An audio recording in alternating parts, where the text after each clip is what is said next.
नाज़रीन, जामशोरे जी ख़ानगी तालीमी सेंटर में साइंसी मेलो लगायो वियो। तफ़सील ॾिसूं था जामशोरे मां अली मुराद चांडियो जी रिपोर्ट। जामशोरे जे ख़ानगी तइलीमी सेंटर में साइंसी मेलो लगायो वियो। रीडर्स ट्रांसफॉर्मेशनल सेंटर में लगायल निमाइश में 5 खां 12 क्लास जे शागिर्दनि ऐं शागिर्दाणनि पंहिंजा तख़लीक़ कयल साइंसी प्रोजेक्ट रखिया। निमाइश जो इफ्तिताह पब्लिक स्कूल हैदराबाद के प्रिंसिपल इमरान लाड़क, यूनिवर्सिटी के प्रोफेसर डॉक्टर गुलाम अली बुरड़ो और स्कूल के प्रिंसिपल असदुल्ला चंदड़ गजी कयो। इन मौके ते प्रोजेक्ट तैयार कंदड़ शागिर्दनि ऐं संदनि उस्तादनि आवाज़ टीवी सां ॻाल्हाईंदे चयो त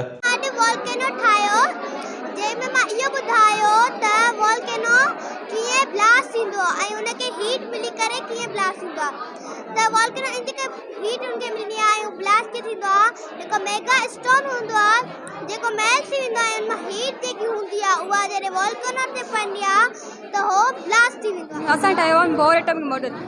उन ॾिनो इलेक्ट्रॉन जे बारे में ॿुधायो ऐं एनर्जी लेवल जे बारे में ॿुधायो। उन इहो ॿुधायो त इलेक्ट्रॉन फिक्स्ड ऑर्बिट में घुमंदा आहिनि। इहो ॿुधायो इलेक्ट्रॉन नेगेटिव चार्ज हूंदी आहे ऐं प्रोटॉन ते पॉजिटिव हूंदी आहे चार्ज आहिनि। उहो हाई टू लो एब्जॉर्ब कंदो आहे ऐं लो टू हाई इमिट कंदो आहे। ऐं उन 1913 में इहो ॿुधायो जेको मेन पर्पज़ आहे लेज़र सिक्योरिटी सिस्टम जो इहो आहे जो असां जेको आहे कंहिं बि प्लेसिस के जीअं त असांजी बैंक थी वई, फैक्ट्रीज़ वग़ैरह थियूं, हाउस थी वियो, फार्म हाउस थी वियो, फील्ड्स वग़ैरह थियूं, उन्हनि खे असां एट वेरी लो कॉस्ट असां उनखे प्रोवाइड करे सघूं था हिकु बहितरीनु सिक्योरिटी सिस्टम। को प्रोजेक्ट ठाहियो आहे हाइड्रोलिक रोबोटिक आर्म आहे।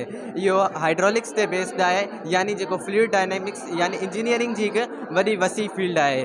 असांजो इन में हेल्प जेको बि बेस आहे इहो पास्कल्स लॉ ते बेस करे थो ऐं इंडस्ट्रीज़ वग़ैरह में ये यूज़ किया वेंदा आहिनि। तव्हां कंहिं बि ऑब्जेक्ट खे लिफ्ट करे ॿी जॻह ते रखी सघो था ऐं अगरि तव्हां इन जे अॻियां मोटर हणो त इहो मिक्सर जो बि कमु कंदो आहे। इहे इन जा इलाही सारा यूसेजिस आहिनि जीअं क्रेन्स वग़ैरह में या कार जे ब्रेक्स में बि असां इन जो यूज़ कंदा आहियूं। उहो ई साॻियो मैकेनिज़म आहे पास्कल लॉ ते बेस करे थो।